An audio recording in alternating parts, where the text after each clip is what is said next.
안녕하세요, 리치노만드입니다. 작년에는 미장이 불을 뿜더니 올해는 국장과 부동산이 날아가면서 자산이 증가되는 효과를 보신 분들이 많을 텐데요. 내 자산의 증가 속도가 평균 이상일까 하는 궁금증이 좀 있으시죠? 그런 내용과 관련된 자료가 발표돼서 간단히 한번 살펴보겠습니다. 24년 국민 대차대조표 잠정이 발표됐는데요. 가계 및 비영리 단체에 대한 내용입니다. 가계에 대한 내용은 연말쯤에 이제 좀 정리가 돼서 나오는데 잠정 발표니까 전체적인 큰 틀만 한번 보시면 될 것 같습니다. 국민의 순자산은 전년 대비 5.3% 정도 늘었다고 하고요. 1인당 가계 순자산은 전년 대비 3.3% 정도 늘었다고 합니다. 이 1인당 가계 순자산이라는 개념이 조금 애매하긴 한데 국민 순자산 나누기 인구 수로 한 거라서 1인당 2억 5천만 원을 갖고 있습니다. 뭐 이렇게 해석이 되는데요. 이게 이제 비영리 단체가 섞여 있기 때문에 정확하진 않습니다. 그러면 가구당 순자산은 어느 정도인가 좀 궁금하시잖아요. 이건 작년 말에 발표된 건데 가구당 순자산은 24년 평균 4.5억 정도 됩니다. 이제 가구당 인구수나 이런 거는 조금 차이가 있겠지만 어쨌든 가구당 평균은 한 4.5억 정도 되고요. 중간값은 2억 몇 천인가 2억 5천대로 훅 떨어집니다. 전년 대비 3.1%, 그러니까 23년 대비 24년은 3.1% 정도 올라갔었거든요. 그러니까 내가 지금 우리 집의 자산이 한 3% 정도 올라가고 있으면 평균은 따라간다라고 생각하시면 될 것 같고요. 그럼 자산이 도대체 뭘로 늘었을까? 저 사람들은 궁금하시잖아요. 일단은 자산 가격 상승. 이제 갖고 있던 부동산이 올라갔다든지 주식이 올라갔다든지 이제 뭐 이런 건데요. 가격 상승으로 이제 900조 원이 늘어났는데 거래 외 요인. 그러니까 내가 사고 팔고를 하지 않았어도 시장가가 올라간 게 이제 금액이 한 900조 정도 됐었고 거래 요인, 그러니까 자산을 팔고 사고 뭐 이런 것을 통해서 늘어난 게 300조 정도 됐다고 합니다. 그 중에서 이제 미국 주식이 워낙 좋았기 때문에 금융 자산의 상승폭이 되게 컸고요. 부동산은 그렇게 작년에 이제 주택은 그렇게 좋지 않았잖아요. 조금씩 뭐 올라오는 수준이었기 때문에 부동산보다는 금융 자산, 특히 미국 주식 때문에 많이 늘어났었습니다. 아직까지 이제 우리나라 사람들의 자산의 대부분은 주택과 이 부동산이 거의 70% 넘는 구조이고요. 아무리 이제 비영리 단체가 들어가 있다고 하더라도 일반 가계도 보면은 거의 7, 80%가 부동산입니다. 앞서서 말씀드린 이제 부동산과 미국 주식에 대해서 조금 더 볼 건데요. 부동산에 대해서는 토지 가격은 한 1% 정도 올랐고 주택 시가총액은 4% 정도 올랐습니다. 그래서 국민 순자산 중에 이제 부동산과 그러니까 토지와 건물을 포함한 거는 한 2.6% 올랐는데 수도권이 이제 6% 정도의 시가총액이 오른 겁니다. 이제 가격이 오른 게 아니라 물론 뭐 아파트가 막 늘어나지 않았으니까 시가총액이라고 하는 건 가격이 좀 늘어났다는 거겠죠. 수도권이 이제 밀어 올린 게 한 90% 정도 되고 그러니까 이제 뭐 3%뭐 이렇게 하면 평균인데 4%이런 평균인데 수도권은 이제 더 많이 오른 거죠. 아무래도 좀 격차가 나는 것 같습니다. 영향이 더 많았던 금융자산 살펴보면 순금융자산 증가가 580조 원이나 늘었다고 합니다. 전년 대비 56%가 급증을 했는데 이제 금융자산의 가격 상승 효과 S&P 500이 23%나 올랐고 거기에 환율 효과까지 더해지면서 금융자산이 많이 늘어나는 효과가 있었습니다. 남들이 얼마나 벌었는지는 알겠는데 나도 벌고 싶은데 어떻게 해야 되나 이제 고민이 많이 되시고 그래서 이런 채널들을 보고 계실 텐데요. 돈에 휘둘리지 않고 살고 싶다면 조금 우리가 생각해 봐야 될 부분, 배워야 될 부분이 있는 것 같습니다. 대부분의 사람은 돈에 대해 불안감을 느낀다고 합니다. 부자도 예외는 아니고요.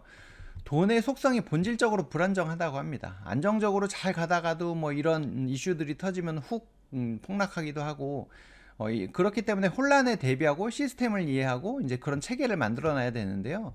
돈의 원리를 이해하는 사람은 적고 그래서 이제 부자들은 리스크를 관리하고 자산을 배분한다 뭐 이런 얘기를 하고 있습니다. 핵심 원칙은 뭐 아주 간단합니다. 우리가 다이어트 하는 것도 먹는 것보다 더 움직이면 다이어트가 되는 것처럼 버는 것보다 덜 쓰기, 최고의 직업 얻기, 단순하고 저렴한 투자, 함정 피하기, 은퇴 후 돈을 나누기 뭐 이런 얘기인데 뭐 이거 너무 뻔한 얘기 아니에요? 그리고 뭐 좀 구체적으로 얘기해 줘야지 않아요? 이런 생각을 가지실 것 같아서 조금 더 세부적으로 말씀을 드려보겠습니다. 부자가 되기 위해서 15가지 시스템을 좀 공부를 해보자라는 얘기인데요. 돈의 굴레, 돈과 함께 잘 살기 위해서는 돈의 본질과 시스템을 좀 이해해야 하고 끊임없이 이제 혼란과 변화가 일어나는데 돈이 안정감이라는 게 없는 게 본질이라서 마인드셋에 집중을 해야 한다 뭐 이런 얘기입니다. 소득은 사실 이 표현이 저는 좀 와닿았는데요. 일이란 자유와 돈을 맞바꾸는 것이다 라고 표현을 했는데 생존에 필요한 돈이 얼마인지 내 역량이 무엇인지 좀 잘 알아야 하고요. 가격 부분에 있어서는 돈의 흐름을 이해하고 가격이 어떻게 정해지는지, 수익과 지출이 어떤지를 파악을 해야 한다고 합니다. 그리고 계층 구조, 계층을 바꾸는 것은 어렵지만 불가능하진 않다. 산업별로 사실 연봉이나 이런 것도 굉장히 차이가 나잖아요. 이제 이게 계층을 옮겨가는 거는 어렵기는 하지만 불가능하지는 않다는 얘기를 하고 있고요. 조직에서 살아남기, 사내 정치, 저는 사실 사내 정치 잘 못했었는데, 사내 정치의 중요성, 자신을 보호하고 어필하는 정도는 할 수 있어야 된다는 얘기고요. 삶에서 일어날 수 있는 위험에 대비하라. 충분한 오차 범위 확보. 요 정도 있으면 되겠지가 아니라, 만약에 오차가 생겼을 때 대응할 수 있는 거를 확보해 놓고, 그리고 위험이 없다는 상태가 어떤 건지 명확하게 좀 알아야 한다는 얘기고요. 부채는 뭐 잘 아시겠지만 잘 쓰면 도구가 될 수 있고 못 쓰면 족쇄가 될 수 있는데, 이 부채를 슬기롭게 쓰는 방법에 대해서도 잘 알아야 한다는 얘기입니다. 돈의 원천, 돈이 어떻게 만들어지는지에 대한 이해를 이야기하고 있는데요. 중앙은행에서 돈을 풀어 놓으면 내 돈이 늘어나기도 하고, 이제 이런 영향을 주는데, 이런 이제 체계를 좀 알아야 된다는 얘기입니다. 그리고 자산의 종류, 현금, 주식, 채권, 부동산의 원리를 좀 이해를 해야 돈을 벌 수 있는, 부자가 될 수 있는 어떤 방법을 더 잘 알 수 있게 되니까요. 그 다음에는 포트폴리오. 이제 요즘에 시장이 막 급등을 하니까 사람들이 막 급하게 생각을 하는데, 장기적으로 살아남는 게 중요하잖아요. 그를 위해서는 자산 배분이 되게 중요하다는 얘기를 하고 있고요.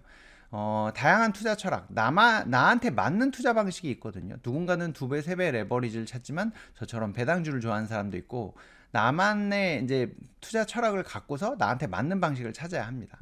그리고 이제 파이어를 꿈꾸는, 일을 멈추는 것을 꿈꾸는 분들이 많은데, 이제 은퇴 시점은 언제가 돼야 되나요 하는 것은 예상 수익과 지출, 내가 살 날들 뭐 이런 것들을 계산해야 된다. 이 공식에 대해서도 얘기를 하고 있거든요. 그리고 당신을 향한 저격수도 이거 뭔가 봤더니 건강이 가장 중요하다. 이게 핵심이다. 이런 얘기였고요. 근데 이런 얘기들도 사실은 어떻게 보면 맹신을 하면 안 되고, 절대적인 현자는 없다. 뭐 이런 얘기입니다. 요 오른쪽에 지금 보이는 책 때문에 이 내용을 제가 요약을 해서 보여드린 건데요. 이 책은 레이 달리오와 같이 일했던 폴 포돌스키라는 분이 쓴 책입니다. 월스트리트 헤지펀드에서 전략가로 일을 했었고요. 기자 출신이고, 지금은 창립자고 최고 투자 책임자로 이제 책도 쓰고 글도 쓰고 하는 분입니다. 레이 달리오가 매우 재능 있는 사람이다 하고 이 책을 또 강력히 추천을 했었는데요. 이 책 안에 보면은 이제 소득에 대한 얘기, 생존을 위해 필요한 돈이 얼마인지, 뭐 어떤 직업이 어떤 급여를 제공할 건지 파악해야 된다, 뭐 이런 얘기도 있고, 부채라는 거는 주택이 안정감을 주지만 재정적으로는 주식이 수익성이 높을 수 있다, 뭐 이런 얘기들도 나오고, 이제 자산의 종류에 대해서는 어떻게 포트폴리오 갖고 가고 뭐 이런 얘기들인데, 뭐 현금, 국채, 주식 뭐 이런 식으로 분산하면은 위기 때 안전하게 좀 버틸 수 있다, 이런 얘기들도 있습니다. 그리고 일 그만두기, 이 부분이 조금 저는 눈에 들어왔는데요. 시간은 한정된 자원이고 중요성은 더 분명해지고, 얼마나 많은 돈이 충분한가, 남은 생존 기간에 연간 지출할 금액을 곱한 후 오차 범위와 세금을 더해서 확인하는 방법도 있다. 뭐 이제 이런 얘기들. 하여튼 보다 보면 처음에 어떻게 보면 내가 앞으로 어떻게 살아야 되지, 어떻게 부자가 돼야 되지 하는 전략을 세우는 데 있어서는 좀 가이드가 될 수 있는 그런 책인 것 같습니다. 요즘은 확실히 사람들이 책을 예전보다는 좀 덜 읽는 것 같기는 한데요. 그래도 책 한 권이 사람의 인생을 바꿔줄 수 있다는 말을 저는 믿거든요. 누군가에게는 이 부의 전략 수업이라는 책이 인생을 바꿔줄 수 있는 그런 힘을 갖지 않나 싶습니다. 저자도 아이가 조금 더 나은 환경에서 자랄 수 있게끔 하려고 부자로 가는 길을 찾았다고 얘기를 하고 있는데요. 여러분께도 이 책이 분명히 부자로 가는 길을 알려주는 좋은 길잡이가 될 것이라고 생각을 합니다. 좋은 책 오랜만에 소개해드렸으니까 한번 꼭 찾아보시고요. 좋은 책인 건 알겠는데 좀 주면 안 돼요 라고 하시는 분이 있을 것 같아서, 여러분들의 경제적 자유에 조금이라도 도움이 되고자 제가 10분을 추첨을 해서 선정을 해서 부의 전략 수업을 보내드리려고 합니다. 이 영상 하단에 댓글 남기시면 됩니다. 어떤 댓글이라도 좋습니다. 저도 책 주세요도 좋고요. 리치노마드 응원하는 글 남겨주셔도 좋고, 제가 고정 댓글 남겨놓을 테니까 네이버 폼에 참여 신청을 해주시면 한 일주일 정도 보고 그 다음 주에 제가 안내를 해드리도록 하겠습니다. 안내가 안 오면 나는 안 됐구나 하시면 될 것 같습니다. 생각보다 이거 이벤트 시청하시는 분 많지 않을 테니까 적극적으로 해서 꼭 받아가셨으면 좋겠고요. 구독 아직 안 하신 분들은 구독과 알림 설정까지 부탁드리겠습니다. 우리가 모두 원하는 삶을 사는 그날까지 열심히 방송해 보겠습니다. Live your life. 오늘은 여기서 마치겠습니다. 고맙습니다.